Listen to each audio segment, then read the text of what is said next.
warahmatullahi wabarakatuh. Sekarang kita akan melaksanakan kegiatan percakapan coaching ya. Pak Ahmad Suhaimi sebagai coach, Pak Ulung sebagai coach ya. Nah, sebagai coachnya itu dari Pak Ulung Wijaya, asal sekolahnya SMK Negeri 3 Pandeglang. Nah, dengan waktu percakapan yaitu 30 menit ya dari sekarang. Syukur-syukur lebih ya waktunya itu yaitu pada hari kita ambil pada hari Kamis 8 Desember tahun 2022. Sekarang saya akan bertanya kepada coach ya, Pak Ulung Wijaya. Kompetensi apa yang akan dikembangkan dalam diri coach? Sebagai coach. Sebenarnya ada 3 item ya yang mau dikembangkan. Itu kan sebagai bagian dari keterampilan coach itu kan dia harus memiliki kesadaran penuh, kemudian dia harus menjadi pendengar yang aktif ya, sama kemudian bisa menanyakan dengan pertanyaan-pertanyaan yang berbobot. Nah, saya justru tertarik dan menarik di bagian pertanyaan berbobot ya, karena dengan pertanyaan berbobot itu justru akhirnya yang memicu si coach itu terstimulus itu untuk membuka ide, menceritakan apapun dari permasalahan yang dialami gitu. Terus kemudian dari pertanyaan itu juga akhirnya si coach kan bisa menemukan ide, gagasan gitu ya, solusi dari apa yang sedang dialami. Nah, itu kan perlu pertanyaan tuh, perlu pertanyaan yang berbobot gitu. Karena kalau tanpa pertanyaan itu saya kira akan sulit gitu si coach itu menceritakan dari apa yang sedang dialami, kemudian akan sulit juga dia menggugah untuk menggali potensi, menggali solusi gitu. Ya, jadi makanya saya justru yang menarik dan tertarik yang ingin saya kembangkan itu di bagian pertanyaan berbobot itu. Jadi yang lebih ditekankan itu di pertanyaan yang berbobot ya, di pertanyaan yang berbobot itu ya. Karena berangkat dari pertanyaan yang berbobot itu semuanya akan tergali gitu ya. Semuanya akan tergali, sama si coach juga nanti secara tidak sadar dengan pernyataan itu dia menceritakan ya. Semuanya. Nah, coaching itu kan justru pengen kita berupaya ngalir sengalir mungkin gitu ya. Dan itu bisa dilakukan kalau memang ada pertanyaan-pertanyaan yang berbobot itu. Terus selanjutnya kompetensi spesifik yang ingin dikembangkan itu lebih ke apa? Lebih ke yang tadi ya, pertanyaan. Jadi mungkin saya akan di awal mungkin untuk kita bisa mengajukan pertanyaan berbobot itu kan kita coba buat mendengarkan dulu gitu ya. Mendengarkan dulu dari permasalahan si coach. Nah, dari situ kemudian kita identifikasi kan. Nah, setelah identifikasi itu justru yang nanti akan memicu ya pertanyaan berbobot itu nanti dilakukan di situ ya. Ya di situ. Jadi kayaknya pertanyaan berbobot juga akan sulit ya. Jadi kalau memang kita coba buat mendengarkan terlebih dahulu gitu. Makanya upaya untuk yang ingin saya tingkatkan di pertanyaan berbobot itu saya lakukan di itu dulu gitu, mendengarkan aktif dulu ya. Coba buat memahami masalahnya si coach dulu gitu, baru kemudian akan ada pertanyaan gitu yang mampu menggali atau yang mampu memberdayakan ya si coach itu untuk cari solusi atas masalah tersebut. Ya, saya paham. Terus selanjutnya indikator pencapaian dari tujuan pengembangan yang ingin ditingkatkan apa? Itu tadi ya. Indikatornya saya akan coba buat identifikasi masalahnya si coach itu, agar kemudian dari hasil identifikasi itu saya akan berpikir gitu ya untuk mengajukan berbagai macam pertanyaan. Gitu. Jadi saya akan lebih fokus di identifikasi masalahnya itu dulu ya. Nanti saya lebih fokus di situ dulu, baru setelah identifikasi mungkin kan ada sebab akibatnya apa dari masalah yang dialami, terus peluang-peluangnya seperti apa. Mungkin dari situ tuh akan keluar tuh pertanyaan-pertanyaan berbobot itu gitu. Jadi pertanyaan berbobot itu mungkin bisa ada pertanyaan berbobot itu jika memang si coachnya itu dia mampu memahami masalah, kemudian mengidentifikasi masalahnya itu, sehingga muncullah pertanyaan berbobot yang lebih memberdayakan, menggali potensi, gitu, mencari solusi atas yang dialami si coach ini. Jadi 3 kompetensi itu akan dihadirkan ya? Ya. Kompetensi itu akan dihadirkan gitu pada saat melakukan percakapan coaching ya? Ya. Insya Allah saya juga ya yang jelas coaching itu kan pada prinsipnya dia coba buat bangun hubungan baik dulu ya, bangun kemitraan, proses kreatif itu kan harus memunculkan termasuk pertanyaan berbobot tadi. Kemudian kan memaksimalkan potensi ya prinsip coaching itu. Jadi dengan pertanyaan berbobot ada juga loh yang bisa diberdayakan nih potensinya gitu, atau ide gagasannya atau solusinya dari permasalahan yang dialami si coach. Ya, untuk mempersingkat waktu ya. Siap Pak Ustadz sebagai coach ya? Pak Ustadz sebagai coach, Pak Ulung sebagai coach ya. Saya sebagai pendengar setia sambil menilai ya. Mudah-mudahan apa yang ada di indikator penilaiannya itu semua terpenuhi ya. Amin. Bismillah. Sekarang udah siap? Siap. Ya, bisa terlihat ya. Oke. Assalamualaikum warahmatullahi wabarakatuh. Waalaikumsalam warahmatullahi wabarakatuh. Gimana kabarnya Pak Ustaz? Alhamdulillah hari ini baik. Tapi ada yang harus disampaikan tadi, gimana ini Pak? Oh iya. Ada waktu nggak kira-kira ya? Wah, alhamdulillah. Kalau waktu kebetulan saya memang selalu menyempatkan waktu ya Pak Ustaz. Ini lama udah ketemu Pak Iya Ustaz. memang baru hari ini saya bisa ketemu ke sini. Kemarin pun sangat sibuk sekali. Makanya saya berkesempatan ke sini karena ada hal yang harus disampaikan kepada siapa gitu ya. Saya menyampaikan tiba-tiba saya sebelum berangkat cari tempat, kok saya ingat ke sahabat saya yang di SMKN 3 ya udah saya kesini mampir, makanya mudah-mudahan Bapak ada waktu bisa menyempatkan. Oh gitu. Wah, saking sibuk banget ya Pak Ustaz. Tapi memang saking pentingnya banget gitu ya pertemuan yang mungkin kita adakan sekarang ini gitu, sampai dari banyak berbagai kesibukan Pak Ustaz bisa datang ke sini. Memang selama ini kita hanya pendam sendiri, kita curhat dengan ibu kepala juga perasaan bukannya tidak pas ya, tapi seolah-olah gimana gitu namanya ke atasan. Tapi kalau sama sahabat sendiri mah mudah-mudahan ada solusi gitu bisa dikembangkan. Oh gitu. Jadi lebih enak ngobrolnya. Lebih enak gitu ngobrolnya, ya, bisa ngalor ngidul, bisa nyantai gitu. Kalau dengan atasan saya perasaan formal yang terlalu formal, jadi akhirnya nggak bisa kebuka gitu. Nah makanya untuk hari ini saya kasih itu kan untuk itu mudah-mudahan bisa di. Iya. Jadi seolah-olah kalau memang sama atasan ada hal yang nggak bisa dibuka. Betul. Gitu. Karena apa ya, kita kadang ada batasan tertentu yang namanya atasan, yang namanya leader, dan kita sebagai bawahan. Ada hal-hal yang harus kita sembunyikan juga, tapi kalau sama sahabat sendiri masa iya sih gitu. Iya. Makanya hari ini saya juga ceritain curhat ini ya, boleh ya? Boleh. Justru saya kaget nih Pak Ustaz ya. Pak Ustaz satu sisi datang tadi, tapi saya kan coba memahami tadi apa yang disampaikan Pak Ustaz ya, bahwa ini mungkin akan cair, akan terbuka jika memang sama teman gitu kan.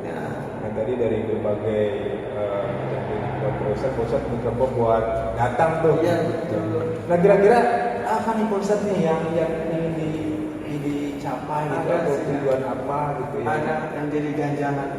Sebenarnya dari kemarin mau kesini saya, tapi kebetulan kepada saya ditelepon ibu kepala. Jadi jangan dulu keluar karena hari ini ada rapat. Jadi akhirnya saya nggak sempat. Hari ini kebetulan ada ruang. Nilai sini berbeda, supaya saya menyempat lagi. Ada hal yang harus. Tapi bisa ya? Bisa Pak Ustaz. Saya khawatir mengganggu. Oh enggak justru. Khawatir mengganggu. Saya kalau untuk Pak Ustadz, untuk teman-teman gitu, saya coba buat adakan waktu tuh Pak Ustadz ya. Tapi saya juga khawatir jadwal S3 kan seperti apa kan. Saya khawatir kesibukan, tapi mudah-mudahan ada waktu. Ada bosan, justru kita coba buat cari waktu ya, dan kebetulan memang pas nih Pak Ustadz datang nih, kebetulan memang waktu saya juga memang lagi Sudah diatur oleh Allah.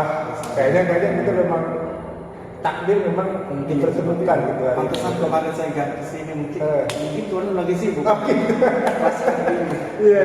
Mungkin takdirnya memang hari ini ya. Begini nih Pak Nia. Ini ayah ini saya kenapa menjadi galau. Pertama, saya kan guru pendidikan agama Islam. Tahu sendiri kan, dari kelas 1 sampai kelas 6. Bahkan teman-teman saya bilang, ini katanya hawak amat gitu ya.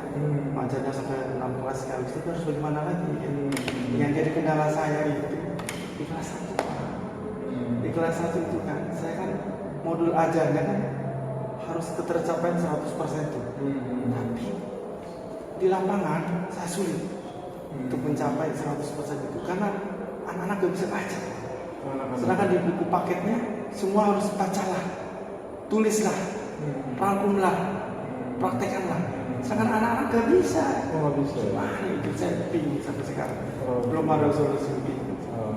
Jadi memang Pak Ustadz ketemu kita bangun percakapan hari ini ada persoalan memang ya yang dari misalnya Pak Ustadz mengenai pembelajaran agama itu. Betul. Agama di tingkat 1 sama 2 ya.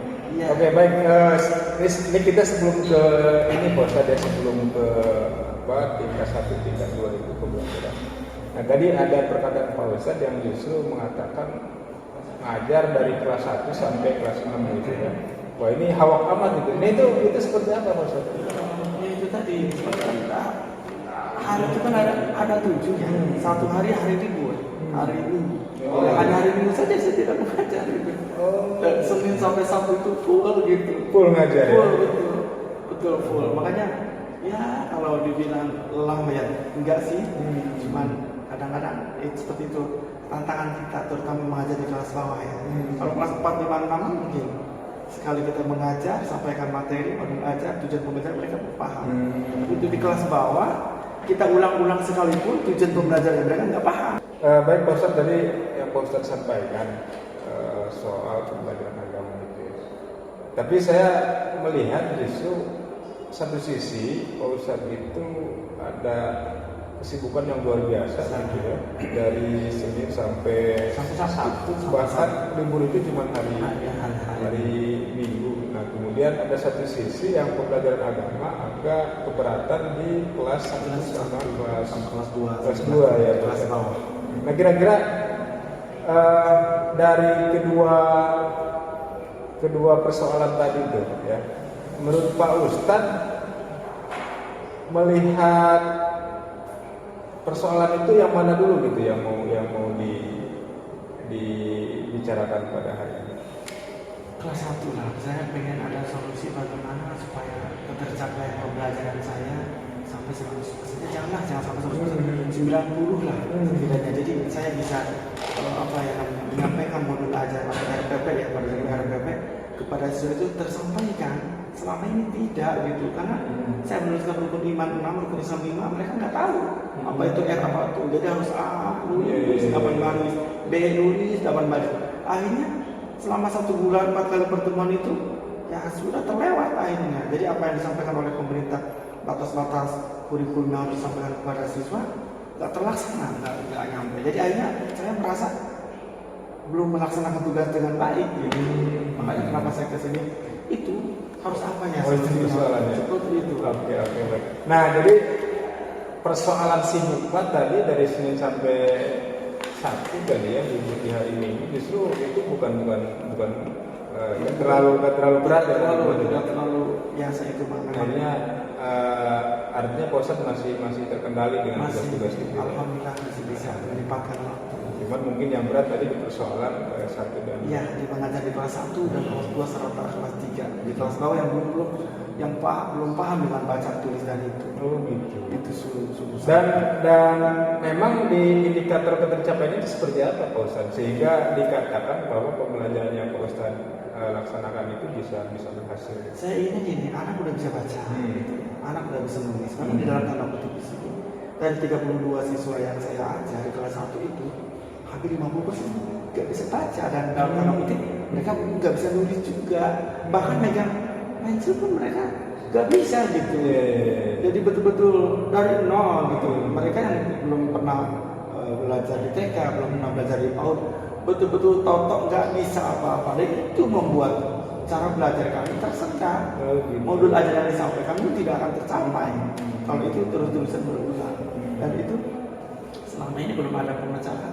Iya, jadi memang agak kemungkinan agak sulit buat capai indikator jika sama sekali pasti sulit. Anak itu tadi sampai Pak mereka hanya menulis doang dominan gitu, sementara misalkan membaca dan yang lain tidak bisa. Agak kurang. Bahkan itu pernah saya juga. Hampir satu waktu saya menjelaskan tentang materi 45 menit gitu. Berapa lama 45 menit anak maju. Pak, kapan diajarnya? Ada berapa 45 menit saya. Udah ngajar. Sudah sampai kami dalam rukun Islam ini 1 sampai 5. Sudah saya ajarkan 1 sampai 6 rukun iman, sudah sampaikan rukun wudhu. 45 menit.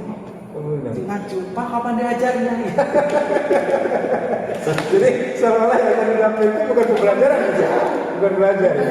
Ini gimana ini, makanya harus bagaimana ini seperti itu. Nah, tadi tentu kalau melihat indikator ketercapaian pembelajaran yang Pak Ustadz laksanain tadi. Nah, kira-kira menurut Pak Ustadz itu yang dilakukan tadi anak sudah sampai belum, atau mungkin ada skala penilaian itu di angka berapa, atau mungkin indikator ketercapaian itu udah sejauh mana gitu? Ya minimal saya pengen si anak-anak minimal bisa menyambungkan dulu. Contoh A, ba, bata atau sab, ini mah apa juga nggak tahu. B yang nggak hafal. Kadang antara B dengan D kalau dibalik. Pak, ini B, mana D gitu. Kadang-kadang bikin pen dia bendera merah putih. Di itu dia apa namanya? Jadi pokoknya mah sudah Masya Allah gimana ini, makanya ketika di akhir penilaian itu, di akhir kenaikan ini, saya memberikan nilainya seperti apa. Ya, makanya saya pengennya mah indikator ketercapaian itu anak-anak bisa baca dulu. Bisa baca dulu. Sehingga ketika saya menyampaikan di board dan lain sebagainya, anak-anak bisa memahami apa yang saya sampaikan. Nah, kira-kira yang Pak Ustadz lakukan tadi, Pak Ustadz melihat ketercapaian anak-anak terhadap pembelajaran yang dilakukan Pak Ustadz itu, kalau kita mungkin skala ya 1 sampai 10 tuh anak-anak tuh di posisi berapa sekarang? Kalau kelas 4, 5, 6 sudah nyampe 6. Tapi kalau kelas 1 baru 5 nggak nyampe deh. Bahkan saat selanjutnya sampai ke 4. Sebab kami harus menyusun dari bawah. Dari nol. Kalau seandainya harus menyusun telur itu keburu pecah duluan. Karena saking sulitnya anak. Ditambahkan anak-anak itu kan ada yang masih pengen ditemenin sama ibunya. Anaknya masuk, ibunya ikut masuk. Kadang-kadang saya ngajarin, kok wangi amat, ternyata ibunya di belakang. Oh gitu. Jadi bukan anaknya wangi, ibunya yang wangi. Saya juga bingung. Saya nempelin tangannya, ibunya ikut nempel di tangan saya. Udah lah, pokoknya bingung. Ketercapaian tidak tercapai, tapi anak-anak sulit untuk diarahkan kalau perasaan. Gitu. Memang agak sulit. Nah, saya menarik disitu dari pernyataan Pak Ustadz tadi, bahwa kalau lihat kondisi anak dari pembelajaran yang sudah dilakukan Pak Ustadz itu mungkin kalau kita di skala ada di skala 5 atau bahkan mungkin di bahkan bisa lebih dari situ. Apa ya sulitnya. Nah, itu di kondisi anak ya. Nah, kira-kira menurut Pak Ustadz sendiri, pembelajaran yang dilakukan sama Pak Ustadz itu keefektivitasannya tuh ya. Keefektivitasannya menurut Pak Ustadz itu kalau kita juga menggunakan skala tadi itu kira-kira di angka berapa? Kalau seandainya saya sendiri sih, saya sih nggak sombong sih, tapi nyampe ke 6. Karena posisi saya sebagai seorang guru dalam tanda kutip harus mempersembahkan yang terbaik buat Makanya pembelajaran berdiferensiasi yang disampaikan oleh program pendidikan guru sudah sangat-sangat di kelas 1. Oh gitu ya. Sudah sangat dilaksanakan. Kenapa? Karena yang bisa baca saya pisahkan. Ini pelajarnya. Yang baru setengah baca saya pisahkan ini di sini. Yang belum bisa baca belum saya tuntun betul-betul pembelajaran berdiferensiasi sudah saya laksanakan di kelas 1, 2, dan 3 itu sudah sangat dilaksanakan seperti itu. Jadi seolah-olah kalau melihat dari proses upaya keefektivitasan pembelajaran Pak Ustadz itu udah luar biasa. Bahkan tadi ada pembelajaran berdiferensiasi juga. Sangat berdiferensiasi. Cuma memang kondisi anak tadi ya, karena di angka 5 atau 4 mungkin ya, karena dari mulai hanya mungkin bisa nulis tapi sebagian membaca dan lain tidak mampu gitu mungkin ya. Karena banyak yang belum paham. Saya juga tanya, nak, ada yang sudah ada yang pernah di TK tidak? 50%-nya enggak. Jadi mereka betul-betul ini huruf apa? Enggak tahu. Betul-betul kita harus makanya kalau A beres 17, B 17 gitu aja nulisnya. Kesel. Udah tahu orang gitu. Jadi padahal harusnya setiap pembelajaran itu kan ada. Iya. Jadi kan contoh nih pembelajaran kedua kan tentang keteladanan Nabi Yunus, keteladanan Nabi Idris yang senang belajar. Gimana mau menyampaikan ke orang-orang baru nyampe A doang 17 biji. Itu yang membuat saya dari sekolah. Gimana ini solusinya anak supaya bisa baca semuanya lah. Dari 32 yang minimal 31 kan. Nah emang kebanyakan menurut Pak Ustadz di sekolah Pak Ustadz tadi ya, itu memang mereka backgroundnya memang dari TK apa memang nggak TK gitu langsung ke sekolah dasar? Itu di saya itu karena posisi punten ya, kan masih di pedesaan, di pinggiran di pinggiran pelosok kecamatan Labuan, bahkan paling ujung. Cari tempat itu paling ujung karena berbatasan dengan Carita. Makanya murid-murid saya itu banyak yang kecamatan Carita, bukan dari kecamatan Labuan. Mereka nyebrang aja udah ke Labuan, kita nyebrang aja udah ke Carita karena berbatasan itu. Itu kebanyakan mereka tidak menyampaikan. Karena kita hanya masuk dan ikut-ikutan. Teman-temannya ikut berangkat ke sekolah ikut gitu. Ya, jadi mereka tidak tahu bahwa ke sekolah itu harus ini, nggak tahu. Orang tuanya juga, udahlah, gimana gurunya aja. Nah itu yang membuat kami sulit. Gitu. Karena anak tidak 2 kali membaca, menulis dan menghitung. Ya makanya tadi yang Pak Ustadz sampaikan itu agak sulit di kelas 1, kelas 2 ya. Karena Pak Ustadz tadi menyampaikan bahwa kebanyakan background anak ketika masuk ke sekolah tersebut memang tidak didasari dulu dari TK. Betul. Sehingga memang nggak mengenal tuanya huruf-huruf, bahkan segala macam. Betul, tidak paham. Mereka tidak paham sama sekali. Nah kemudian dari apa yang tadi disampaikan Pak Ustadz nih, tadi Pak Ustadz kan agak sulit tuh kira-kira di kelas 1 sama kelas 2 ya.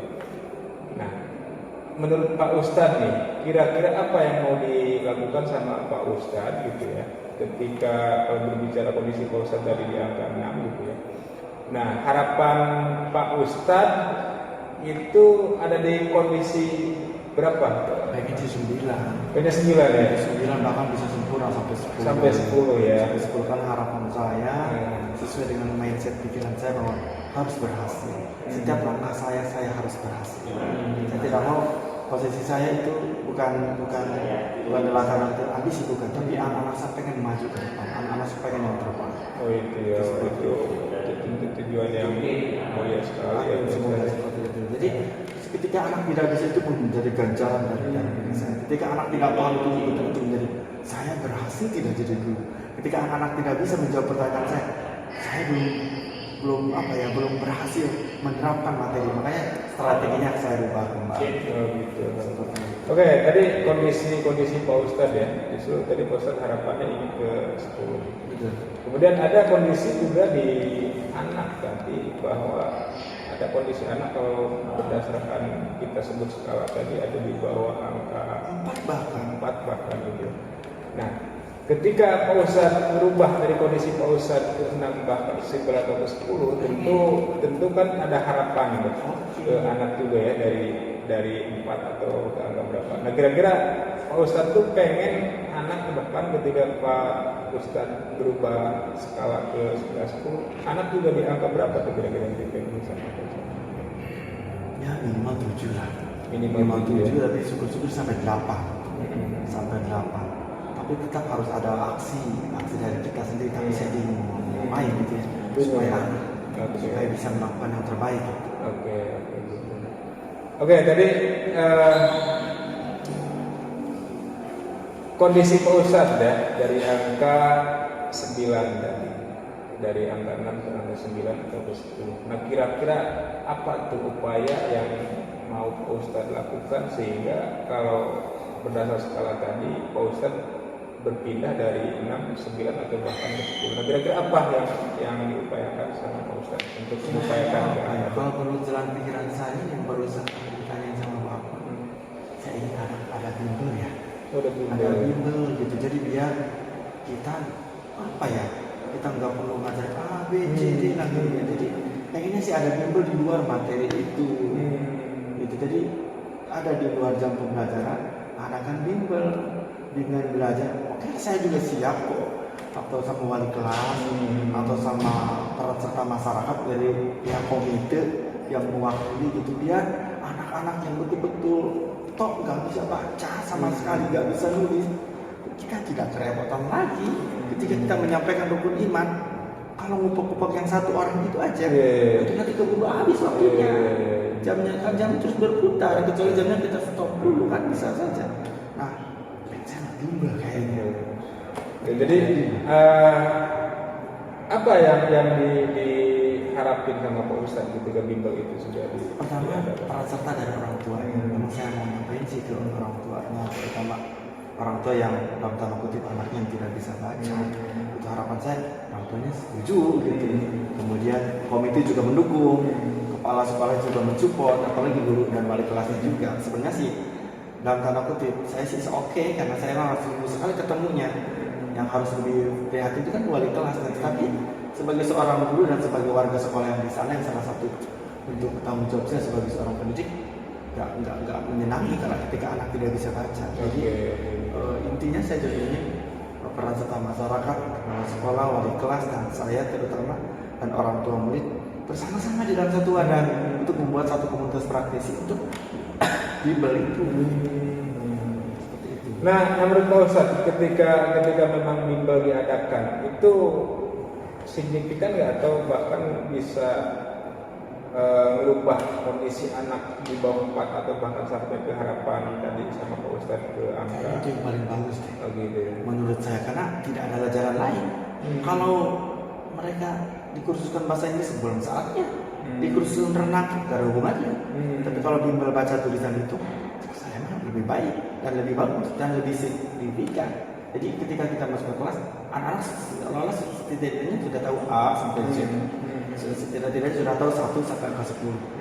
Ketika kita menyampaikan 1 sampai 10, 1 rukun iman ini, kan mereka tahu, oh ini angka 1, ini angka 2, ini angka 3. Nah, tidak perlu, ini angka 1 ya anak-anak, ini angka 2 ya anak-anak. Kan merepotkan sekali. Kalau sudah ada bimbel yang minimal, saya sih berharap seminggu sampai 3 kali lah bimbel gitu. Biar anak-anak biar cepat dipacu dan dipicu untuk meningkatkan kualitas daripada pembelajaran baca tulis tadi itu. Sehingga justru tadi bahkan bisa meningkatkan efektivitas pembelajaran. Bisa sampai 8 lah. Kalau seandainya anak-anak bisa mengikuti pembelajaran dengan serius dan orang tuanya mau mendukung program itu, dan memang selama ini memang ide itu dulu juga pernah ada tapi terkubur kembali. Tapi ketika berbicara di sini muncul kembali ya ide tersebut. Muncul kembali. Gitu. Oh iya ada. Tadinya saya bingung. Tadi nggak punya uang. Oke. Jadi memang akhirnya terpikir kembali ya. Itu kan ini mungkinnya. Pertama memang proses bertemu dengan Bapak ini ada salah satu keistimewaan tersendiri, mau bisa bukan menyelesaikan masalahnya tapi menggali informasi dari saya sendiri ya, dari diri saya sendiri gitu. Jadi akhirnya saya terpikir untuk mengajak anak orang tua bimbel gitu, membaca, menulis dan menghitung di luar jam mengajar. Oke, dari menurut Pak Ustadz tuh untuk ngadain bimbel sendiri kira-kira sesuatu yang mudah nggak atau memang sesuatu yang agak sulit merepotkan atau seperti apa melihat? Kalau sebenarnya kalau dari tujuan kita mengajar, tujuan kita mengabdi, yang namanya kesulitan itu pasti ada kemudahan kalau kita bisa dengan ikhlas. Apalagi ketika melihat anak-anak, tujuan kita adalah anak-anak. Ketika anak-anak bisa, itu merupakan salah satu kebahagiaan tersendiri. Apalagi kalau anak-anak berhasil bisa baca, bisa kalau sampai kelas 3 dari kelas 1 sampai kelas 3, dia bisa baca undang-undang di depan, dia bisa baca janji pelajar di depan, dia bisa baca doa, dia bisa baca MC. Satu kebanggaan tersendiri. Ternyata benar ya, ketika kita bisa menularkan sesuatu ilmu yang bermanfaat bagi anak, wah ada kebanggaan tersendiri kan, bisa rasa puas tersendiri. Jadi menurut saya tidak susah, tidak sulit. Bahkan dia itu menurut saya yang alternatif yang paling bagus untuk dijalankan. Oke, tadi Pak Ustadz justru melihat bimbel itu sesuatu yang mudah sebenarnya. Sangat mudah menurut saya. Intinya harus didukung oleh kepala sekolah sebagai stakeholder di situ, sebagai leader. Kalau tidak didukung oleh beliau, kita juga bingung. Makanya di program yang berkurang itu ketika kita menyampaikan hal itu harus seperti leader yang dikedepankan. Yang keduanya, orang tua juga penting. Kita menyampaikan bahwa anak harus bisa baca, tapi orang tuanya acuh tak acuh juga nggak bisa berhasil juga. Nah, Pak Ustadz, ini menarik nih justru ya. Tadi untuk bimbel itu kan ada dukungan kepala sekolah ya, kemudian ada dukungan dari orang tua juga. Nah, yang Pak Ustadz lakukan kira-kira ke depan apa untuk membangun sehingga kepala sekolah itu bisa mendukung gitu ke program yang mungkin akan diadakan di Saya konsultasi dulu. Saya nggak bakal langsung akan mengadakan program itu. Saya konsultasi dulu. Saya sampaikan dulu permasalahan itu sama kepala sekolah. Ibu begini, anak didik kelas saya kelas 1 begini 50% dari 32 orang itu tidak bisa baca. Sedangkan tujuan pembelajaran khusus, tujuan pembelajaran umum dan instruksi pembelajarannya kan sudah jelas. Harus bisa ini, harus bisa itu, harus bisa ini, harus bisa itu. Sedangkan anak-anak 17 orang itu hampir sebagiannya 16 orang nggak bisa baca Bu. Nanti akan saya sampaikan ke ibu kepala seperti itu bagaimana. Saya sampaikan nanti di forum berdua aja dulu, jangan dulu di forum rapat. Bagaimana kalau seandainya kita adakan bimbel dan itu yang menyampaikannya ke wali kelas, ibu yang menyampaikannya ke orang tua. Biar setidaknya ibu sebagai pimpinan di sini, nah bisa lebih didengar lah daripada kita yang hanya punya program dan wacana doang. Jadi Pak Ustadz nanti kemungkinan akan konsultasi ya. Oke, saya menghadap kepala sekolah juga. Dengan kepala sekolah ya. Tapi kan untuk kemudian kepala sekolah mendukung itu ada mungkin konsultasi yang bisa meyakinkan ya kepala sekolah. Nah, bagaimana cara Pak Ustadz untuk meyakinkan? Saya akan ajak ibu kepala ke kelas. Bahkan saya akan ajak ibu kepala bersupervisi saya di kelas 1. Jadi saya nggak hanya ucapan atau live service, hanya ucapan kosong belakang, tetapi buktikan. Maka ibu kesana. Bagaimana kerepotannya saya mengajarkan anak-anak saya di kelas 1. Terutama 16 orang itu yang tidak bisa baca. Nah, kalau ibu juga harus tahu posisi ibu kalau ada di posisi saya. Nah, seperti itu nanti saya pakai. Tapi kalau melihat dari situasi raut muka ibu kepala, ibunya orangnya baik ya. Jadi kayaknya is okay deh. Setiap apalagi itu program untuk memajukan pengembangan sekolah, pengembangan kreativitas anak, apalagi dasar itu ya. Dasar namanya juga tes kemampuan dasar itu membaca tulis pasti beliau dukung. Saya yakin. Yang penting tadi mungkin kita yang penting mungkin punya kemauan aja dulu ya. Itu kemauan dan konsultasi dan disampaikan dengan baik kepada wali kelas, kepada kepala sekolah, terutama kepada orang tua murid. Yang disampaikan tadi kan bagaimana agar kemudian kepala sekolah mendukung. Nah, tetapi ada di tahapan yang kedua. Pak Ustadz sampaikan tadi membangun komunikasi juga dengan orang tua ya. Nah, kira-kira bagaimana Pak Ustadz atau apa yang mungkin bisa dilakukan sama Pak Ustadz sehingga dengan orang tua itu bisa terbangun juga gitu untuk mengadakan bimbel itu. Betul. Kebetulan kan orang tua murid kelas 1 itu suka di depan tuh ya, sudah kumpul di depan kayak posyandu banget itu. Oh gitu. Udah kumpul begitu. Kayak pasar kan? Perabatan. Oh gitu. Perabatan. Begitu saya datang papa saya sudah seperti itu. Enak masih saya punya anak namanya untuk intermezzo aja. Nah nanti saya akan sampaikan kepada mereka ibu-ibu, anak anak-anak ibu belum bisa baca, belum bisa menulis, bagaimana kalau misalnya kita mengadakan program bimbingan belajar di luar jam pembelajaran? Kalau di dalam nggak bisa, karena memang di dalam jam pembelajaran itu kan ada jedanya, ada waktu khususnya. Contoh kelas 1 sampai 3 30 menit 1 jam pembelajaran, kelas 4 sampai kelas 6 35 menit. Kita dibatasi waktu tuh. Baru nulis A B saja udah waktunya A B. Tapi kalau di luar jam pembelajaran kita bebas. Dan orang tua pun saya akan peran sertakan. Silakan Bu. Gitu. Di bimbel itu ibu boleh disebutnya ya, mengaktualisasikan kemampuan ibu bisa baca, bisa tulis. Silakan sampaikan ke anak ibu. Tapi kalau dalam pembelajaran formal, saya nggak mau ibu-ibu masuk ke dalam kelas. Gitu. Jadi konsep mungkin akan menyampaikan itu ya. Walaupun secara face to face, tapi kebanyakan sih saya pasti sampaikan di ibu-ibu semuanya gitu, karena mereka hampir semuanya datang gitu, semuanya ada di situ. Jadi Ustaz mungkin akan menyampaikan persoalan bimbel tadi, rencana bimbel, rencana aksi ke depan itu seperti itu. Nah kemudian tadi pada saat menyampaikan, apa mungkin spontanitas saja Pak Ustaz menyampaikan, atau memang ada waktu atau rencana tertentu agar kemudian bisa kita? Memang sebenarnya yang lebih baiknya memang ada rencana tertentu dirapatkan oleh kelas, guru dan rekan guru yang lain dan orang tua. Memang harusnya seperti itu. Tapi kalau ibu-ibunya diformulkan seperti itu, ada nuansa malunya Pak. Karena tidak semua yang tidak bisa baca kan, hanya 16 orang aja. Jadi kayak menurut saya secara spontan aja.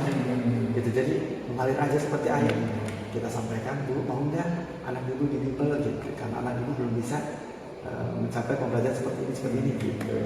Mungkin spontanitas saja. Kalau dirapatkan saya khawatir ibu-ibunya merasa di-label, ibunya merasa dijajah, merasa pojokan karena anaknya tidak bisa dan lain sebagainya. Saya nggak mau seperti itu. Pasti pengennya sih face to face itu di luar jam pembelajaran, anak-anak yang beberapa bulan, anak ibu bimbel ya. Gitu. Jadi kita tidak menjudge anak yang nggak bisa, tapi anaknya diberi pelajaran tambahan. Jadi ibunya juga senang. Tapi kan memang perlu sesuatu yang meyakinkan juga ke ibu-ibu, sehingga ibu-ibu tuh mau gitu dan mendukung. Ibu pasti yakin. Karena akan saya sampaikan kalau anak ibu tidak bisa baca sampai proses pembelajaran PAS di periode kedua, di semester kedua, maka anak ibu tinggal kelas. Dan itu yang membuat mereka akan percaya dan akan memicu dan memacu orang tua untuk bisa anaknya untuk belajar membaca, menulis dan itu. Seperti itu. Dan pasti yakin lah. Yakin pasti mau. Baik Pak Ustaz, itu mungkin ya yang mungkin dilakukan sama Pak Ustaz ya. Meyakinkan konsultasi dengan Pak sekolah, terus kemudian tadi meyakinkan ibu-ibu ya. Oke, dan kira-kira menurut Pak Ustaz perkiraan ya keberhasilan yang tadi Pak Ustaz lakukan itu jika memang dilakukan sama Pak Ustaz itu seperti apa?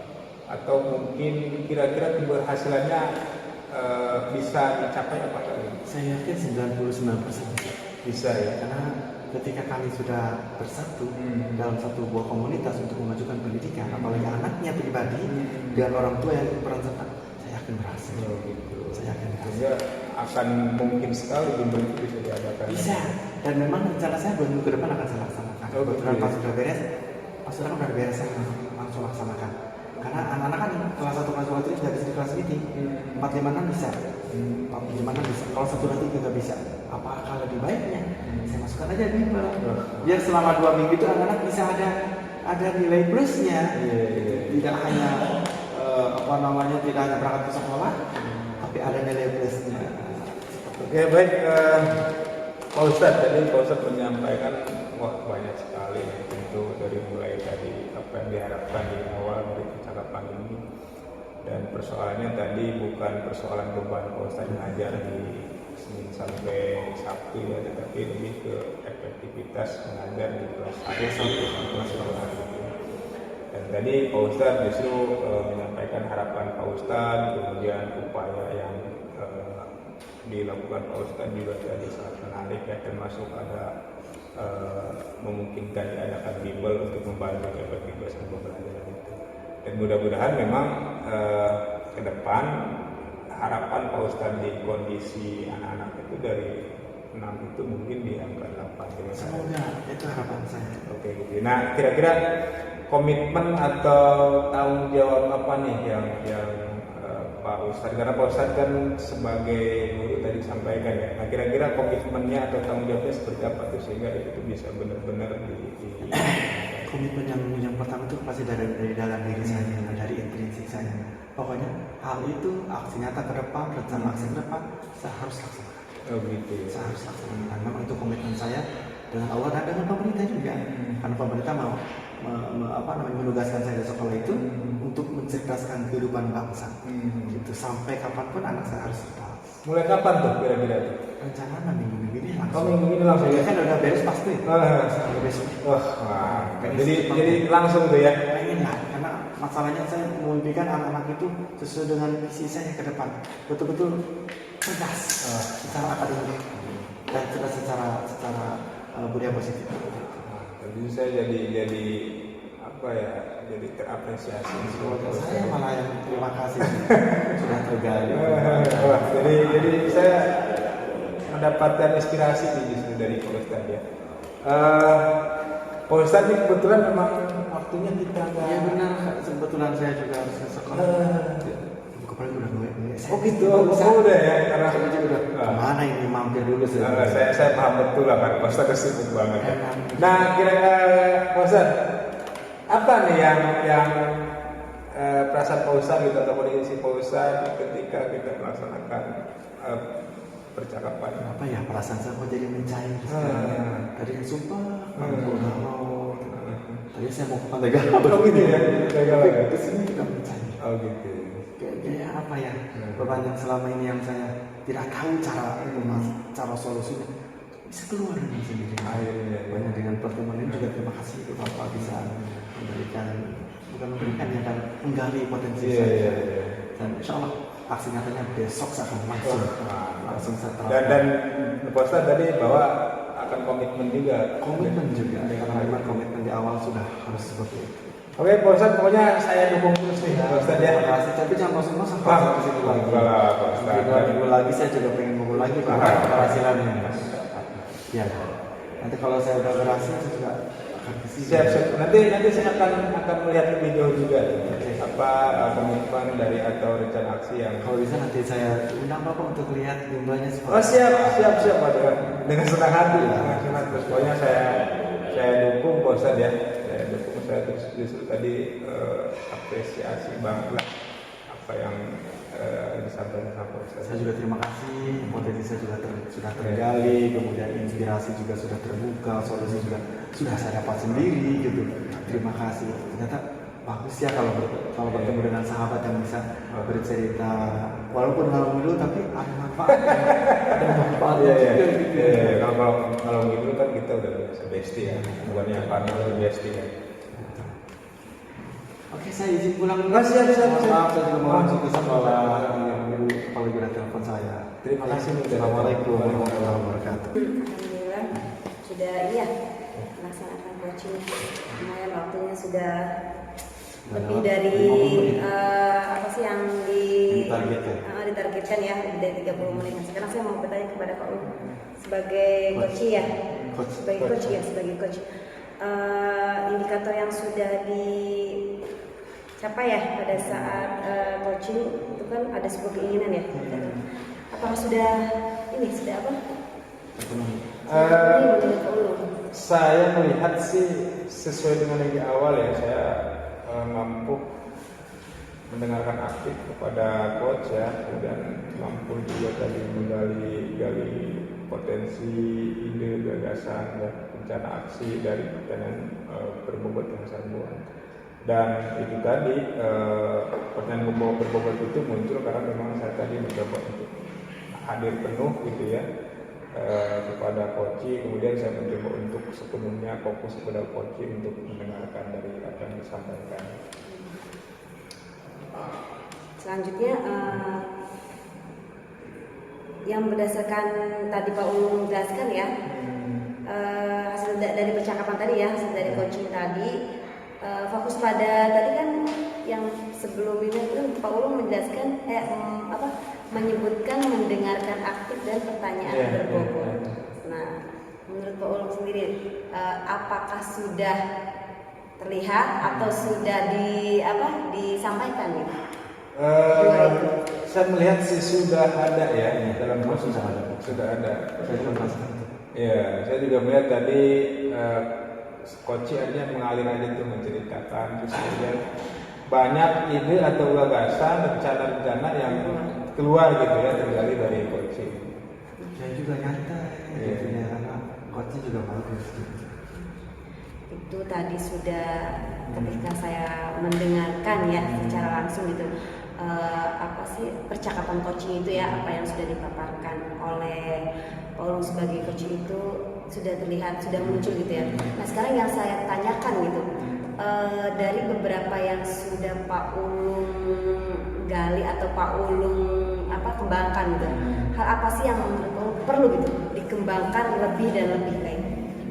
Mungkin kesadaran penuh ya, kesadaran penuh karena kita kan dengan segala macam aktivitas, segala macam kondisi ya, perasaan segala macam itu gak mudah tuh kita hadir penuh terhadap Koci ya. Nah mungkin yang kemudian ingin saya kembangkan. Dan ya saya refleksi ya, jadi apa yang tadi telah dilaksanakan itu baik Pak Ulung sebagai coach itu sudah memenuhi gitu kan, dan Pak Mas Wemi sebagai coach itu ya sangat mengalir gitu ya. Nah baik, mungkin cukup sekian dan terima kasih atas kerjasamanya gitu ya. Assalamualaikum warahmatullahi wabarakatuh.